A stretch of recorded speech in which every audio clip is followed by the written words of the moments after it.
اور پھر میری بیوی بھی غصے میں آ کر میری بہن کو برا بھلا کہنے لگی۔ وہ بیچاری خاموش تھی۔ بڑا بھائی علیحدہ ہو گیا۔ کچھ وقت کے بعد میرے بیٹے کو ٹی بی ہو گئی۔ میرے پاس علاج کے پیسے نہیں تھے، بہت پریشان تھا۔ میں نے قرض بھی لیا ہوا تھا 1,00,000 روپے، اور بھوک سر پہ تھی۔ میں بہت پریشان تھا، کمرے میں اکیلا بیٹھا ہوا تھا، شاید رو رہا تھا اپنے حالات پہ۔ اس وقت وہی بہن گھر آ گئی۔ میں نے غصے سے بولا، اب یہ آ گئی منحوس۔ تو پھر میں نے اپنی بیوی سے کہا، بہن آئی ہے، کچھ تیار کرو کھانے پینے کے لیے۔ تو بیوی میرے پاس آئی اور کہنے لگی، کوئی ضرورت نہیں گوشت بریانی پکانے کی، وہ بھی اس کے لیے۔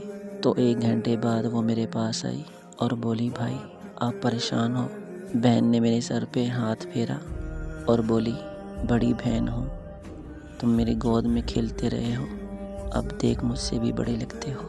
پھر اور قریب آئی اور پرس سے سونے کے کنگن نکالے اور میرے ہاتھ میں رکھے اور آہستہ سی بولی، پاگل تو ایویں پریشان ہوتا ہے اپنوں کے ہوتے ہوئے۔ بچے کو اسکول چھوڑ رہی تھی تو میں نے سوچا دوڑتے دوڑتے بھائی سے بھی ملاؤں، یہ کنگن بیچ کر اپنے بیٹے کا علاج کر لو۔ اور بولی، شکل تو دیکھ ذرا، کیا حالت بنا رکھی ہے تم نے۔ میں خاموش تھا، بہن کی طرف دیکھے جا رہا تھا۔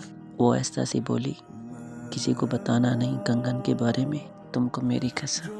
اور جب میں نے اپنی بہن کی طرف نظر گھمائی اور میں نے اس کے پاؤں کی طرف دیکھا تو ٹوٹے ہوئے چپل اور دوپٹہ پٹا ہوا تھا، اور مجھے رونا آ گیا کہ میں بہن کے ساتھ کیا کرتا رہا اور بہن نے میرے ساتھ کیا کیا۔ تو اس بات سے یہ معلوم ہوا کہ جب بھی بھائیوں پہ مشکل وقت آ جائے تو بہنیں پہلے نمبر پہ ہوتی ہیں، اپنی جان تک قربان کر دیتی ہیں، اور بھائی خود غرض ہوتا ہے۔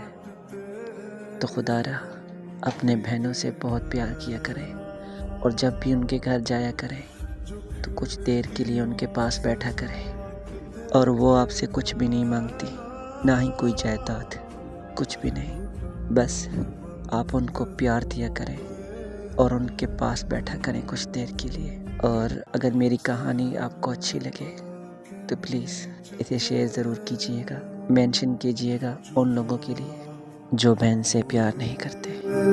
قدم جنہوں